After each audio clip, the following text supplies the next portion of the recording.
एक ऐसी कहानी जो आपके होश ही नहीं बल्कि आपके पैरों तले की जमीन हिलाकर रख देगी।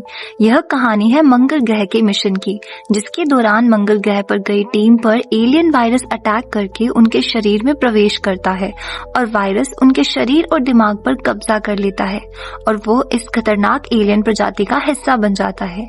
इस एलियन प्रजाति का बस एक ही काम है, संभोग करके अपनी नस्ल को आगे बढ़ाना और इंसानों का धरती से नामो निशान मिटा देना।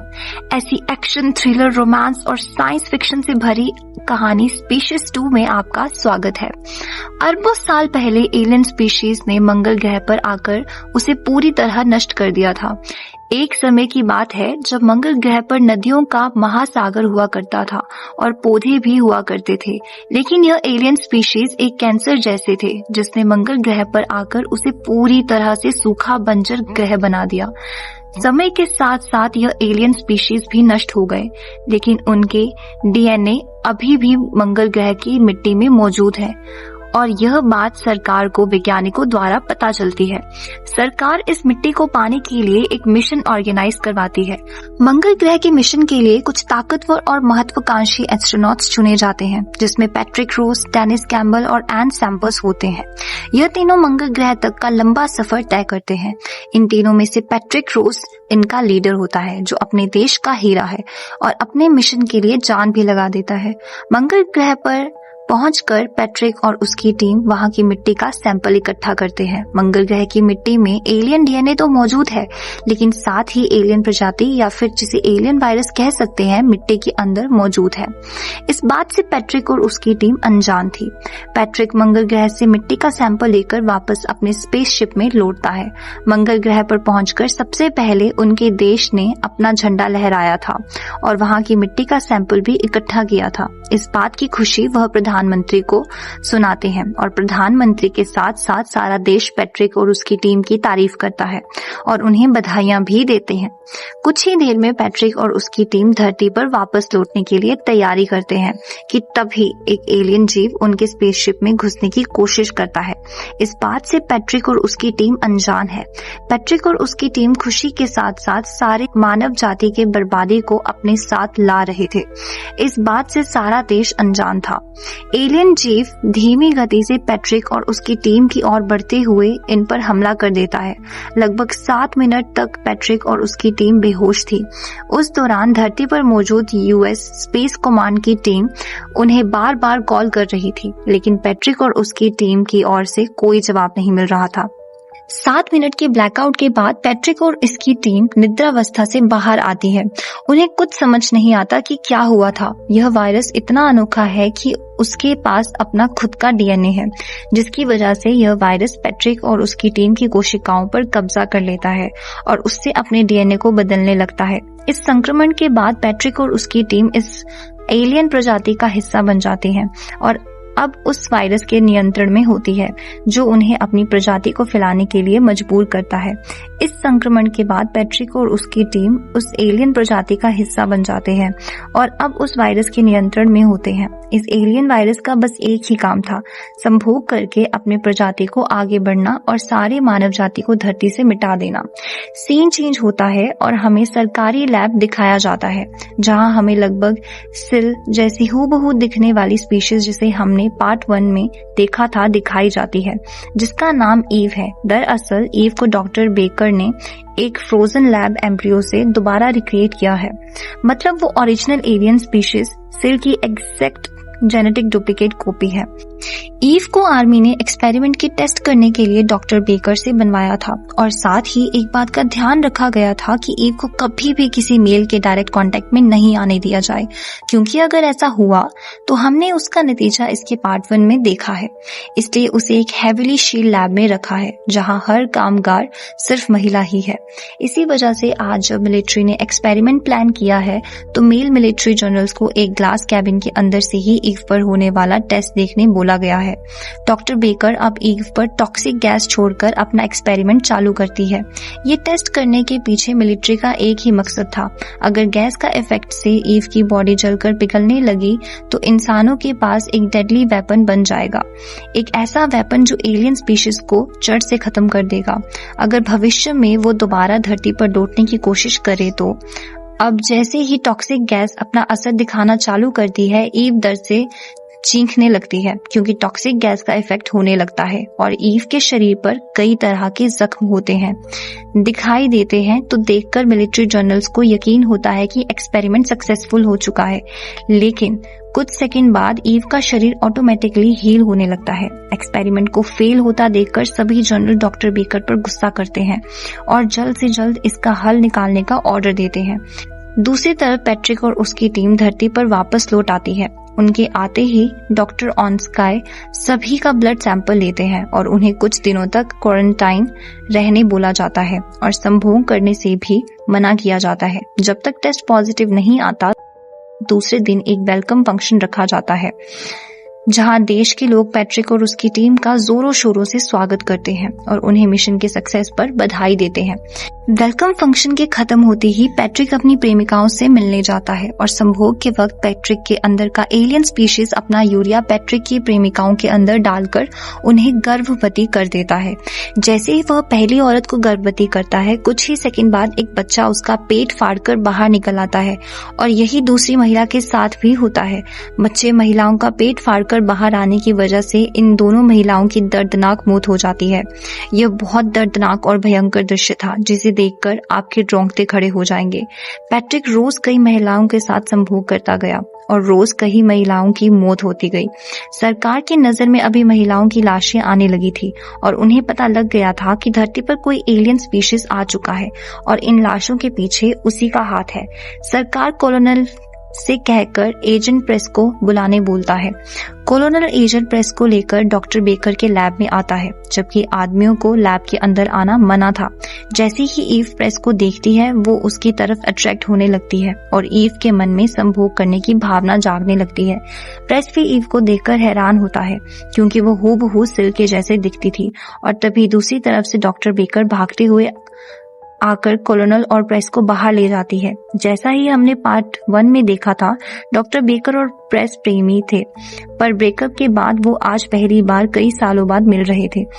जब वो एक दूसरे को देखते हैं तो वो झगड़ने लगते हैं, इसलिए कॉलोनल उन पर गुस्सा होते हुए कहता है कि तुम दोनों को पहले की तरह एक साथ मिलकर इस मिशन पर काम करना होगा, चाहे तुम्हें पसंद हो या ना हो। That's an order. ये कहकर वो गुस्से में वहां से चला जाता है। सीन चेंज होता है और हम देखते हैं कि डॉक्टर ऑन स्काई पैट्रिक और उसकी टीम का ब्लड टेस्ट कर रहा होता है कि तभी उसे अचानक ब्लड के सैंपल में गड़बड़ दिखाई देती है और तभी दूसरी ब्लड सैंपल की शीशी टेबल से गिरकर नीचे फूट जाती है। ये काम ब्लड के अंदर मिले हुए एलियन स्पीशीज का था। जैसे ही खून नीचे गिरता है, वो दीवार की ओर बढ़ते जाता है और जैसे ही डॉक्टर खून का पीछा करते हुए दीवार तक जाता है, दीवार से एक एलियन स्पीशीज निकलता है और डॉक्टर पर अटैक करके उसकी आंतड़ियां बाहर निकालता है, जिस वजह से डॉक्टर की एक भयानक मौत होती है। प्रेस जब डॉक्टर ऑन स्काई की लाश की छानबीन करता है तो उसे पता चलता है कि डॉक्टर ऑन स्काई ने मेंटल हॉस्पिटल में मौजूद पेशेंट हरमन कॉनवेल को मरने से पहले कॉल किया था। यह बात पता लगते ही प्रेस और डॉक्टर बेकर हरमन से मिलने जाते हैं। सीन चेंज होता है और हम हवस से भरे पैट्रिक को देखते हैं। जैसे ही पैट्रिक किसी महिला के संपर्क में आता था, उसके अंदर का स्पीशीज उसे अपने वश में करके महिलाओं को गर्भवती बना देता था और दूसरे दिन जब वह नींद से जागता था तो उसके चारों तरफ बस खून पड़ा रहता था और सामने पैदा हुए बच्चे होते थे। ये सिलसिला चलता गया। पैट्रिक स्पीशीज के साथ संभोग करने के बाद भी रुक नहीं रहा था। दरअसल उसे अपने आप को संतुष्ट करने के लिए अपने ही प्रजाति की महिला चाहिए थी और वो उसकी तलाश में रहता है। दूसरी तरफ हरमन से मिलने पर डॉक्टर बेकर और प्रेस को पता चलता है कि हरमन मार्स पर एलियन की मौजूदगी पर रिसर्च कर रहा था और वो जानता था कि एलियन डीएनए अभी भी मार्स पर मौजूद है। इसलिए उसने यूएस गवर्नमेंट को मिशन को मार्स कैंसिल करने बोला था, पर गवर्नमेंट ने हरमन पर संकी होने का इल्जाम लगाकर उसे मेंटल हॉस्पिटल में भर्ती करवा दिया। हरमन उन्हें बताता है कि पैट्रिक को रोकने का बस एक ही तरीका है और वो डॉक्टर बेकर की बनाई हुई स्पीशीज ईव थी। अगले दिन प्रेस और डॉक्टर बेकर पैट्रिक रोज, डेनिस गैम्बल और एन सैम्पसन का ब्लड टेस्ट करने की परमिशन कॉलोनल से लेते हैं। डेनिस और एन का ब्लड टेस्ट करने की परमिशन कॉलोनल देता है, पर पैट्रिक का ब्लड टेस्ट करना मुश्किल है क्योंकि वो प्रेसिडेंट का बेटा है। पर फिर डॉक्टर बेकर और प्रेस कॉलोनल से कहते हैं कि अगर हमें देश की महिलाओं को बचाना है तो ये करना ही होगा। सिचुएशन की गंभीरता को समझते हुए कॉलोनल मान जाता है और कहता है प्रेसिडेंट को मैं संभाल लूंगा, तुम उसके लड़के को किधर से भी ढूंढ कर लाओ। ये सुनते ही डॉक्टर बेकर और प्रेस तुरंत तीनों साइंटिस्ट को पकड़ने निकलते हैं। सीन चेंज होता है। डेनिस अपने प्राइवेट बोट में अपनी प्रेमिका के साथ यौन संबंध बनाने की कोशिश कर रहा था कि प्रेस के लोग डेनिस को लेने वहां आते हैं। दूसरी तरफ एन भी अपने प्रेमी के साथ संभोग कर रही थी और तभी एन के अंदर मौजूद स्पीशीज उसका पेट फाड़कर बाहर आता है और एन के प्रेमी पर हमला करके उसे मार देता है। और तभी डॉक्टर बेकर और प्रेस आकर स्पीशीज को टॉक्सिक गैस से मार देते हैं, पर एन तो मर चुकी थी। अब बचा था पैट्रिक। प्रेस और डॉक्टर बेकर पैट्रिक के कई ठिकानों पर छापा मारते हैं, लेकिन कई कोशिशों के बावजूद पैट्रिक उनके हाथ नहीं लगता। जब डेनिस का ब्लड टेस्ट किया जाता है तो वो पॉजिटिव निकलता है। डेनिस को कुछ समझ नहीं आता कि ये सब क्या चल रहा था और एन की मौत कैसे हुई। उसे इन सब का जवाब चाहिए था, पर कॉलोनल उसे अभी के लिए घर जाकर आराम करने के लिए कहता है और पैट्रिक के ठिकाने का पता लगते ही उन्हें तुरंत बताने को बोलता है। डेनिस पैट्रिक के ठिकाने के बारे में जानता था, पर वो कॉलोनल को नहीं बताता क्योंकि उसे शहर में हो रही सैकड़ों मौत के बारे में पता ही नहीं था। अगली सुबह डेनिस तुरंत पैट्रिक से मिलने उसके फार्म हाउस पर जाता है। तब वो देखता है कि पैट्रिक अपने मुंह में राइफल डालकर अपने आप को मारने की कोशिश करता है और जैसे ही उसका सर ब्लास्ट होता है कुछ सेकंड बाद ही वह अपने आप रीजनरेट होने लगता है। यह देखकर डेनिस के होश उड़ जाते हैं। उसे अब यकीन होता है कि कुछ तो गड़बड़ है, इसलिए वो तुरंत ये घटना के बारे में डॉक्टर बेकर और बाकी सबको बताता है। तब डॉक्टर बेकर उसे विस्तार में सब बताते हुए बोलते हैं कि स्पेसशिप में जब तुम सब 7 मिनटों तक बेहोश हो गए थे, वो इस एलियन स्पीशीज की वजह से, जिसने तुम पर हमला करके तुम्हारी कोशिकाओं पर कब्जा किया। पर उसके लिए तुम्हारी कोशिकाओं पर कब्जा करना मुश्किल था क्योंकि तुम्हारे खून में वो बीमारी है जिससे एलियन डीएनए छूते ही मर जाता है, जबकि पैट्रिक और एन को उसने तुरंत वश में कर लिया था और धीरे धीरे उसने धरती की कई महिलाओं को गर्भवती करके अपनी प्रजाति के कई बच्चे पैदा किए थे। अगर उन्हें मारा नहीं गया तो धरती से इंसानों का नामो निशान मिट जाएगा। ये बात सुनकर डेनिस प्रेस की टीम में जुड़ जाता है ताकि मिलकर वो इस एलियन स्पीशीज का खात्मा कर सके। दूसरी तरफ पैट्रिक रोज नई नई औरतों को अपना शिकार बनाते जा रहा था और शहर में लाशों के किस्से सुनाई दे रहे थे। इसलिए अब डॉक्टर बेकर हरमन की बात मानकर ईव का इस्तेमाल करके पैट्रिक को फंसाने की कोशिश करती है, लेकिन बाजी उल्टी पड़ जाती है। पैट्रिक को पता चल जाता है कि उसकी प्रजाति की एक महिला इस धरती पर मौजूद है। इस बात से पैट्रिक बहुत खुश होता है और ईव को ढूंढकर उसके साथ संभोग करने के लिए उतावला होता है। इसलिए ईव तक पहुंचने के लिए पैट्रिक प्रेस के आगे सरेंडर हो जाता है और जैसे ही प्रेस उसे डॉक्टर बेकर के लैब में लेकर आता है, पैट्रिक का स्पीशीज ईव को आजाद करने के लिए लैब के सभी लोगों पर हमला करके उन्हें मार देता है और ईव के पास जाकर उसके प्यार को महसूस करने की कोशिश करते हैं। मानो ऐसा लग रहा था कि ये कई जन्मों से प्रेमी है और अब सैकड़ों जन्मों के बाद मिल रहे हैं। पैट्रिक का स्पीशीज अब ईव को मिलने के लिए तड़प रहा था, इसलिए वो डॉक्टर बेकर को ईव को आजाद करने के लिए जबरदस्ती करता है और जब वो नहीं मानती वो उसे मारने की कोशिश करता है, लेकिन तभी प्रेस टॉक्सिक गैस से उस पर हमला करता है, जिस वजह से पैट्रिक का स्पीशीज डरकर वहां से भाग जाता है और ईव को अपने साथ ले जाने में नाकामयाब होता है। लेकिन पैट्रिक को देखकर ईव उसकी तरफ आकर्षित हो चुकी थी और उसके अंदर की एलियन की ताकत अब बाहर आकर उस पर हावी होने लगी थी। उसमें अचानक इतनी ताकत आती है कि वो डॉक्टर बेकर के लैब से भागने का निश्चय करती है। दरअसल ईव को एक खास ग्लास वाले कंटेनमेंट चैम्बर में रखा गया था ताकि वो बाहर ना निकल सके, लेकिन जब उसका एलियन डीएनए एक्टिव होता है तो वो उस ग्लास को तोड़कर सभी सिक्योरिटी गार्ड को मारकर डॉक्टर बेकर और टीम को लॉक कर वहां से भागते हुए वो लैब के हैवी मेटल डोर को अपने हाथों से उखाड़कर फेंकती है।